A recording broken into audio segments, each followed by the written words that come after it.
Sejarah Eyang Kelir dan istrinya. Uyut Nalimah, makamnya berada di sebuah perkampungan, tepatnya di Kampung Kandang Sapi Desa, Situ Udik, Kecamatan Cibung Bulang, Kabupaten Bogor, menyatu dengan kuburan warga penduduk sekitar. Di sekelilingnya ini adalah makam warga masyarakat Kampung Kandang Sapi ini ya. Ini bisa terlihat makam-makamnya. Banyak, ada juga yang memang tidak terlihat karena banyaknya semak-semak. Sebetulnya makamnya menyatu dengan warga sekitar gitu. Nah, ini tempat pemakaman umum gitu. Ya, ke bawahnya juga banyak ini kuburan-kuburan warga masyarakat sini, baik di sebelah barat, selatan, timur, utara, ini banyak. Menuju lokasi makam harus melewati kebun warga, sedikit curam dan terlihat di sepanjang mata berbagai perbukitan yang indah.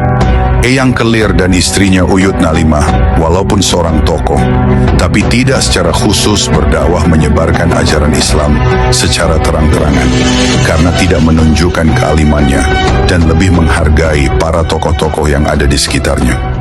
Beliau datang dari Cirebon untuk melakukan pengembaraan ke daerah Banten bersama istrinya Uyut Nalimah, yang saat itu sedang hamil sekaligus membawa sapi bunting.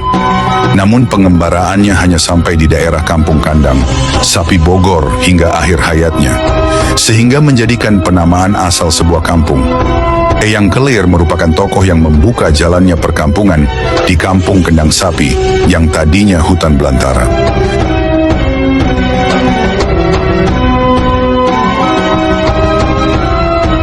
Assalamualaikum warahmatullahi wabarakatuh. Waalaikumsalam. Alhamdulillah kami sudah berziarah untuk Eyang Kelir dan Uyut Nalimah.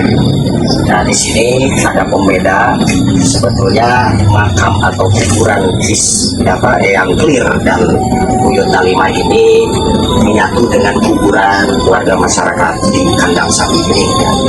Cuman pembedanya, kalau makam Eyang Kelir dan istrinya Uyut Nalimah ya di sini dibuatkan khusus oleh warga sekitar.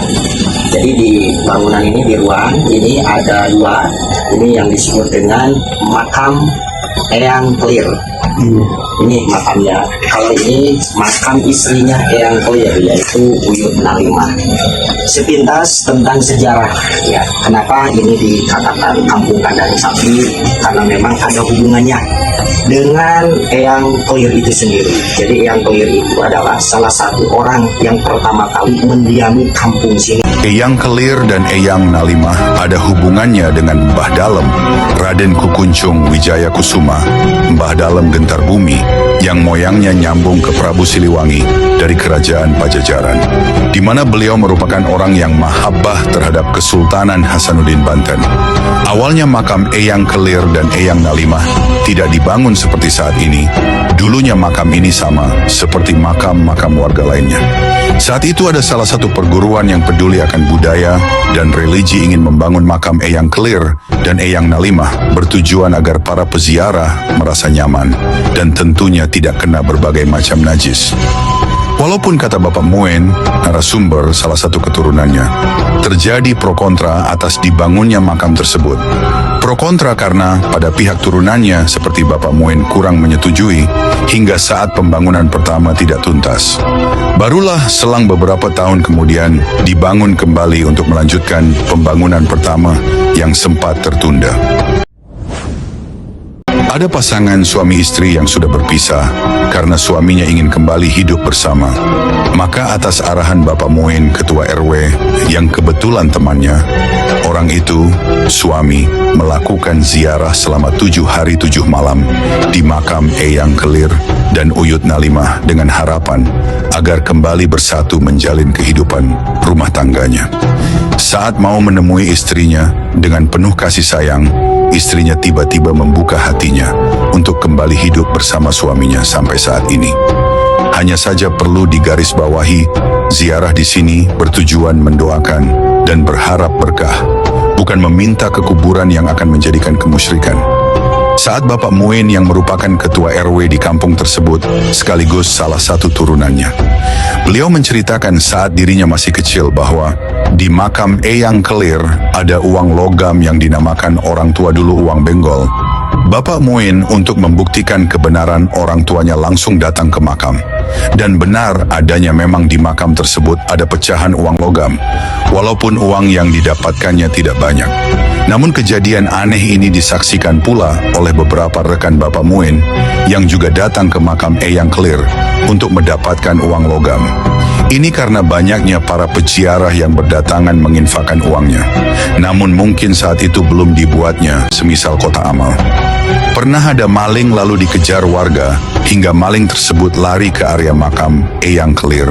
Saat itulah si maling mengurungkan niatnya untuk terus kabur karena tepat di makam Eyang Kelir terlihat dua sosok macan putih dan macan hitam.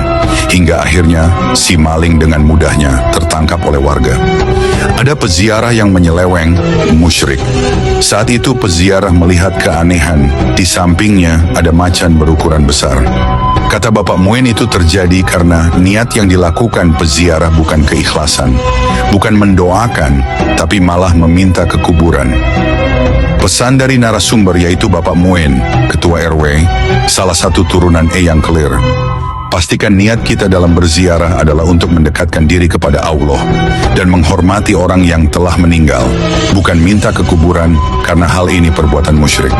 Boleh mensakralkan, boleh mengkeramatkan, tapi bukan untuk dijadikan hal yang akan berpotensi kemusyrikan.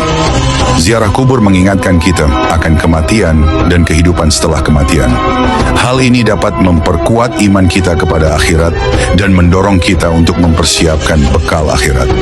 Dengan melihat kuburan, kita akan menyadari bahwa kehidupan dunia ini sangat singkat dan tidak abadi. Hal ini dapat membuat kita lebih fokus pada ibadah dan amal saleh.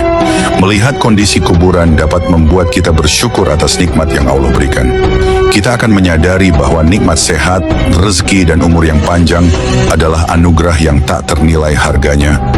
Melihat kuburan dapat menjadi pengingat bagi kita untuk selalu berbuat baik dan menjauhi perbuatan buruk. Kita akan terdorong untuk memperbaiki diri dan memperbanyak amal saleh. Ziarah kubur menjadi sarana untuk mempelajari sejarah dan budaya suatu daerah. Kita bisa mengetahui tokoh Eyang Kelir dan Uyut Nalimah yang pernah hidup di daerah tersebut dan kisah-kisah perjuangannya.